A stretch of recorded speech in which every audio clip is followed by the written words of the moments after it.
Bonjour! Hier soir, j'étais tranquillement en train de regarder la dernière saison de Narcos, enfin, la saison 2 de Narcos Mexico, car ils ont séparé, enfin bref. Et je me suis dit qu'en fait, c'était la meilleure série, du moins une des meilleures séries, pour apprendre à la fois l'anglais et l'espagnol en même temps. Car dans la série, vous allez avoir les Américains, donc les Anglais, etc., qui vont essayer de chasser les narcotrafiquants. Eux, ils vont parler en anglais, du coup, ça va vous permettre d'entendre de l'anglais.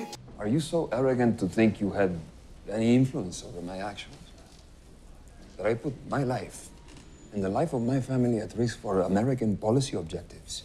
Et en même temps, donc les narcotrafiquants, style Pablo Escobar, si vous regardez dans les premières saisons, ou les autres, les Colombiens, les Mexicains et tous ces gens-là qui font la drogue, quoi, tout simplement, eux, ils vont parler en espagnol. Yo no soy una persona rica, yo soy una persona pobre con dinero. Y por esa razón yo creo que, pues entiendo a la gente a la que el nuevo liberalismo le busca dar una voz. Du coup, ça va vous permettre d'entendre à la fois de l'anglais et à la fois de l'espagnol en même temps dans la même série. Ça change assez régulièrement comme ça dans un même épisode. Vous pouvez mettre les sous-titres en français pour comprendre quelque chose. Ça contredit un peu la dernière vidéo que j'avais faite, comment apprendre l'anglais rapidement. D'ailleurs, tu peux aller la voir si tu l'as toujours pas déjà vu. Et tu peux mettre les sous-titres en français parce que si tu les mets en anglais, en VO, du coup, tu auras l'espagnol sous-titré en anglais. Du coup, c'est un peu compliqué, pas ouf à comprendre pour nous français. Et à l'inverse, si tu mets les sous-titres en espagnol, tu auras l'anglais sous-titré en espagnol. Du coup, c'est pas ouf non plus.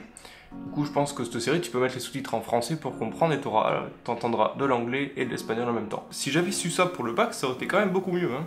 Voilà, c'est une vidéo très courte, tu peux aller voir ma vidéo comment apprendre l'anglais rapidement, ça marche aussi pour de l'espagnol ou pour d'autres langues, si tu veux vraiment te focus en une seule langue. Et ça c'est une petite vidéo si tu veux faire plusieurs langues en même temps, ou pour le bac, admettons, je suis en train de penser que ça peut être plutôt cool. Voilà, du coup, je te dis que today is a good day, et puis à la semaine prochaine, salut!